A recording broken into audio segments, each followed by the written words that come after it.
Welcome to Astronomy Daily, your regular dose of cosmic insights with your host, Anna. Today, we're diving into how a massive ancient impact shaped our planet for life, uncovering new secrets about ice and space, and getting the latest on exciting space missions and rocket launches. Plus, we'll guide you through observing July's beautiful buck moon and commemorating a historic lunar anniversary. Let's get started with a story about our home planet. Earth, alone among the rocky planets in our solar system, is a vibrant home for life. It's warm, hospitable, and teeming with activity, a stark contrast to the frigid lifelessness of its neighbors. How did our planet become so uniquely suited for life? The answer is incredibly complex, but a significant part of it lies in the fascinating field of cosmochemistry, which explores how chemical elements are distributed across the cosmos. Imagine our solar system 4.5 billion years ago. It was a far more chaotic place than it is today, with planets still in their infancy, and countless planetesimals and planetary embryos whizzing around, constantly crashing into each other. Amidst this cosmic demolition derby, something extraordinary happened. Earth somehow received an exceptionally generous delivery of carbonaceous chondrites. These aren't just any space rocks. They're packed with amino acids and other essential chemicals, the very building blocks that enable life. Cosmochemistry studies have revealed that between 5 and 10% of Earth's entire mass originated from these carbonaceous chondrites that collided with our young planet. What's even more astounding is that a substantial portion of this life-enabling material is believed to have arrived during the colossal impact event that formed our moon, the Theia impact. To rigorously test this profound idea, a team of researchers, led by Duarte Branco from the Institute of Astrophysics and Space Sciences in Portugal, utilized sophisticated dynamical simulations of the solar system's formation.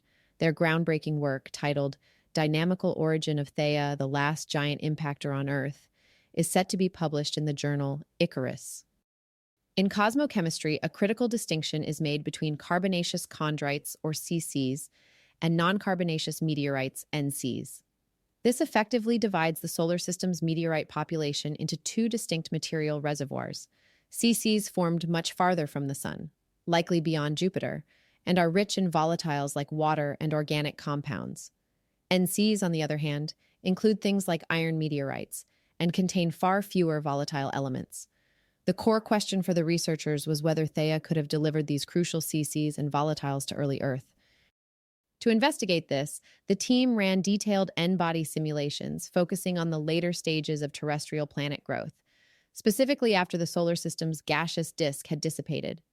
These simulations included CCs that were scattered inward as gas giants like Jupiter and Saturn were still growing.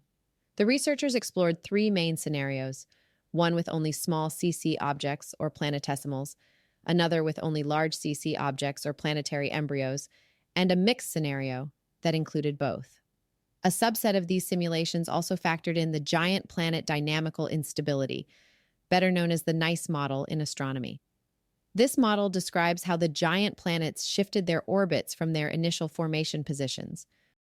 The goal was multifaceted: to understand how CCs and NCs were distributed, why Earth ended up with significantly more CCs than other rocky planets, particularly Mars, and whether the Theia impact was indeed responsible for delivering a large amount of Earth's CC material. One of the most striking results showed that the giant planet instability, especially Jupiter's orbital shift, had a profound effect on Earth's accretion of CC material. As the giant planets moved, they caused a strong pulse of eccentricity excitement, leading to a wave of collisions and ejections, effectively flinging CC-rich material into the inner solar system. Crucially, the simulations strongly supported the idea that Theia itself was a carbonaceous object. In the mixed scenario, simulations without giant planet instability, Earth's final impactor, Theia, included a carbonaceous component in more than half of all simulations. In 38.5% of cases, Theia was a pure carbonaceous embryo, and in another 13.5%, it was an NC embryo that had previously accreted a CC embryo. This paints a vivid picture of the early solar system: two distinct rings of planetesimals, an inner ring of rocky material, and an outer ring of carbonaceous chondrites. As the ice giants migrated inward, They propelled this CC material into the inner solar system, with more massive ones preferentially scattered into the orbits of the rocky planets. This explains not only the masses and orbits of the terrestrial planets and the distribution of asteroids, but also why Earth has a higher CC mass fraction compared to Mars. It suggests that Earth's final giant impact was indeed with Theia, and that this object had a higher concentration of carbonaceous material, directly contributing to our planet's habitability. The simulations indicate this last impact occurred between 5 and 150 million years after the gas disk dispersed, with a large fraction happening within 20 to 70 million years, timings consistent with current understanding of the Theia impact. Moreover, the research emphasizes Jupiter's pivotal role in shaping the solar system's architecture, not just by truncating the asteroid belt, but also by scattering crucial carbonaceous material from the outer solar system into the path of the rocky planets, especially Earth. Ultimately, the formation of a life-sustaining world like Earth required an astonishing number of variables to align perfectly. This research highlights that it may take more than simply being in a habitable zone for an exoplanet to support life. The complex dance of outer giant planets migrating and delivering carbon to inner rocky worlds might be another critical, often overlooked ingredient in the recipe for life in the universe. All right, moving on. Prepare to have your perceptions of space ice completely shattered. For decades, scientists have largely viewed water frozen in the depths of space as a shapeless, amorphous fog, too cold and still to ever form orderly crystals. It was believed to simply freeze straight from vapor onto cold surfaces like dust grains in comets or icy moons, without any structured shape whatsoever. But a groundbreaking new study by researchers from University College London and the University of Cambridge is challenging that long-held belief. By combining incredibly detailed computer simulations with carefully controlled lab experiments, this team has discovered that space ice is not entirely amorphous after all. Instead, it holds tiny, hidden crystal structures within its disordered form. These small, organized patterns could fundamentally shift what we know about ice, water, and even the very origins of life in the universe. On Earth, ice typically forms a neat, crystalline pattern, visible in the intricate symmetry of a snowflake. But in the extreme cold and vacuum of interstellar space, where temperatures plummet far below freezing, it was thought that ice formed without any order. This form of water was known as low-density amorphous ice, and the prevailing view was that it lacked any internal structure. However, that view is now rapidly changing. The researchers began by freezing virtual boxes of water molecules down to an incredibly chilly -120 degrees Celsius. This allowed them to simulate how ice forms at various rates. Some simulations indeed produced nearly perfect disordered ice. But others revealed something fascinating. Tiny crystals, roughly 3 nanometers wide, that's just slightly larger than a strand of DNA, began to form within the chaos. The result that most accurately matched existing X-ray diffraction data wasn't fully disordered ice. Instead, it was found to be approximately 20% crystalline and 80% amorphous. Dr. Michael B. Davies, the lead author of this pivotal study, noted, "We now have a good idea of what the most common form of ice in the universe looks like at an atomic level." He emphasized the importance of this finding, explaining that ice is involved in many cosmological processes, for instance, in how planets form, how galaxies evolve, and how matter moves around the universe. The team didn't stop at simulations. They meticulously created real samples of amorphous ice in their lab using several methods. One method directly mimicked how ice forms in space, by depositing water vapor onto a surface chilled far below freezing.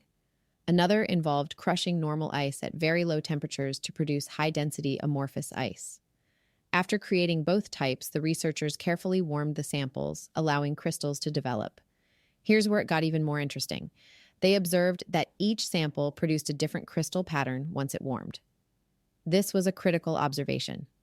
If the ice had truly been fully amorphous, completely without any order, it shouldn't have retained any memory of its earlier form.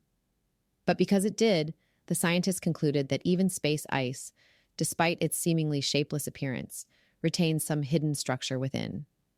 As Professor Christoph Salzmann, a co-author of the study, put it, "Ice can remember its previous structure. The order of hydrogen atoms in a crystalline state can be preserved even as conditions change." This suggests that space ice is far more complex than previously thought, carrying clues about its origin and the environment in which it formed. These findings have significant implications, particularly for theories regarding the origin of life beyond Earth. One prominent theory, known as panspermia, suggests that life's essential ingredients, such as amino acids, may have arrived on Earth from space, perhaps carried by comets. This idea relies on space ice being able to effectively trap and protect complex molecules during their long journeys across the cosmos. However, this new discovery complicates that idea slightly. As Dr. Davies explained, our findings suggest this ice would be a less good transport material for these origin-of-life molecules. That is because a partly crystalline structure has less space in which these ingredients could become embedded.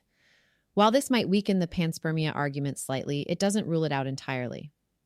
Davies added that the theory could still hold true, as there are amorphous regions in the ice where life's building blocks could be trapped and stored.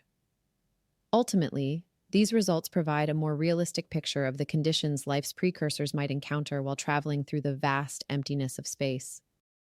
The implications of this research extend far beyond just the origin of life. Amorphous materials are incredibly common in modern technology. For example, the glass used in fiber optic cables, which transmit data across the globe, must remain in a disordered state for optimal performance.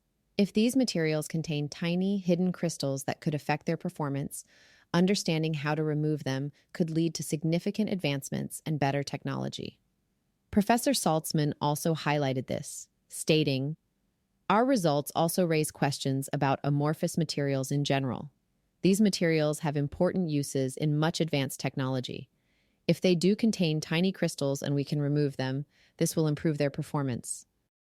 Furthermore, this knowledge could help space agencies design more effective spacecraft. Ice in space isn't just a passive substance. It has the potential to serve as radiation shielding or even as a source of fuel if broken down into hydrogen and oxygen. Knowing more about its various forms and structural properties could lead to smarter and more efficient uses for this vital cosmic resource." As Dr. Davies noted, ice is potentially a high-performance material in space. It could shield spacecraft from radiation or provide fuel in the form of hydrogen and oxygen. So we need to know about its various forms and properties.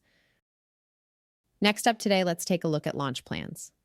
As you well know, we're constantly looking to the future in space, and some truly ambitious plans are on the horizon.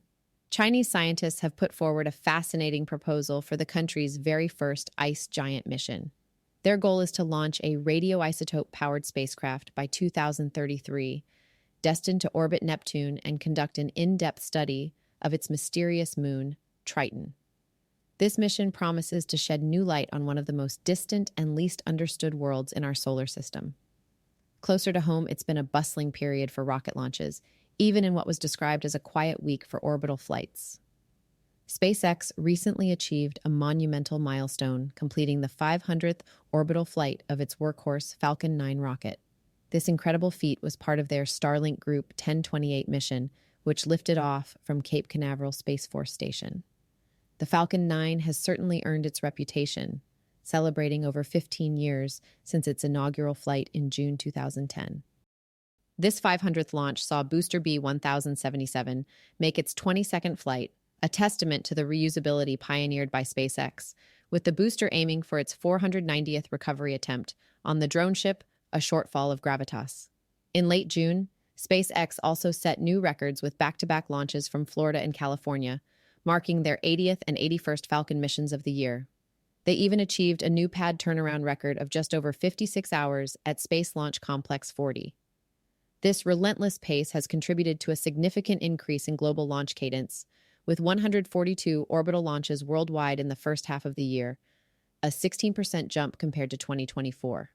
Keep an eye out, as another Falcon 9 launch is anticipated soon, possibly carrying the Israeli Dror 1 communications satellite into geostationary transfer orbit. Meanwhile, on the other side of the world, Australia is gearing up for a historic moment in its space program. Gilmour Space is preparing for the highly anticipated maiden launch of its Eris small satellite rocket. This will be their second attempt after the previous one in May was postponed due to a power surge that prematurely triggered the fairing separation system, an issue that has since been successfully mitigated. The Eris rocket is set to lift off from the Bowen Orbital Spaceport at Abbott Point, making it the first orbital launch from Australian soil performed by a sovereign-built vehicle. Standing at 25 meters tall and boasting a payload capacity of up to 215 kilograms to a 500-kilometer sun-synchronous orbit, Eris is comparable in size and capability to Rocket Lab's Electron. Its first stage is propelled by 4 proprietary Sirius hybrid engines, which use a unique 3D-printed solid fuel grain and hydrogen peroxide as the oxidizer. A successful orbital launch would also mark a significant first for a hybrid rocket design, showcasing a new frontier in propulsion technology.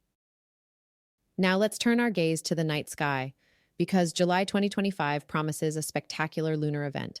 The full moon, affectionately known as the buck moon, is set to rise on Wednesday, July 10th. This celestial display is perfect for both seasoned stargazers and budding astrophotographers.